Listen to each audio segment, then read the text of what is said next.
The war in Ukraine has increased concerns in Finland about the future of its security. The country shares a 1,300-kilometer border with Russia, and while relations with Moscow have been amicable in recent decades, the invasion of a sovereign nation is making many think again.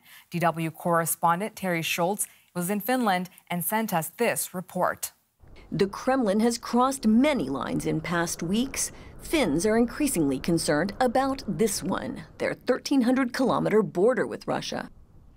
At the Valima checkpoint, vigilance is the norm. But Captain Jussi Pekkala says apart from a small number of people seeking refuge in Finland, there's been no other impact from the war yet. Of course, we are prepared and we are preparing ourselves for many kind of situation. Finns have always lived with some degree of uncertainty, sharing this long border with Russia. But President Vladimir Putin's unprovoked attack on a sovereign neighbor has forced them to reassess. How far do the Kremlin's territorial ambitions go? Where do they stop? Finland's delicate geostrategic balance, a civil relationship with Moscow plus a well-equipped, highly trained military, has been shaken. Suddenly, and for the first time, a majority of Finns believe they need NATO.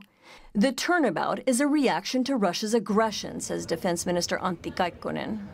People have thought that we would live in a peacetime in 2020s, but now we have practically war in the middle of Europe, not so far from Finland. Russia's assault has reignited painful memories of the Soviet invasion of Finland in World War II.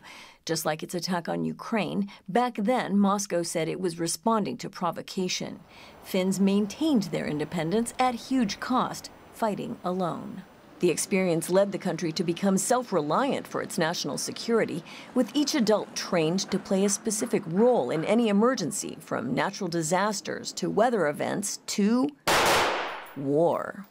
Finns are not scared as such, but they are aware. Reservist training and public self-defense courses have seen a huge jump in enrollment. Last 2 weeks, 250. New members? Yes. We haven't seen anything like that before. People want to survive, and now it's time to learn. Things are moving fast. Next month, the Finnish government will update its national security assessment and is widely expected to take a stance on NATO membership. The Kremlin has warned Helsinki that joining the alliance would bring serious consequences. Hybrid threat expert Hannah Smith says there are already signs of Russian attempts to stir up conflict. We have seen, for example, that there is now, both in Sweden and Finland, a Twitter from embassy has come to ask any Russian citizens to report to the embassies any wrongdoing against them. Given this environment, Henry Vanhanen, a parliamentary advisor, says NATO is a necessity. If we don't join, then we have to find the reasoning, what is the backbone for our security in the future as well. Would our close international defense cooperation be enough? Would the EU be enough? We don't know. But knowing their own history and seeing Ukraine's bleak future, most Finns are now no longer willing to risk their own outside NATO. DW correspondent Terry Schultz joins us now from Brussels. Terry, we saw in that report there the move towards more Finns wanting to join the alliance. But what have NATO members been saying about the possibility of Finland joining the alliance?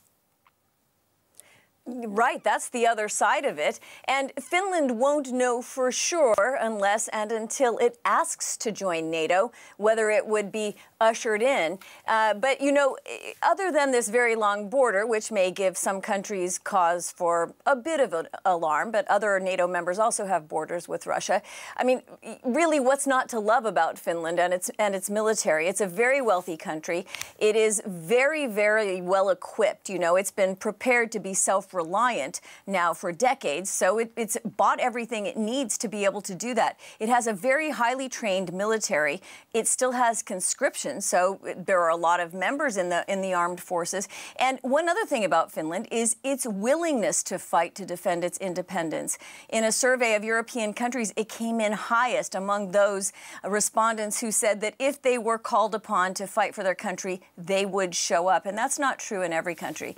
There's one interesting interesting quote I can share from a former Supreme Allied Commander, James Stavridis, and he said that he told Finland, you know, if you want to join NATO, you tell me on a Wednesday, and I'll have you in by Friday. So that should be some reassurance for Helsinki.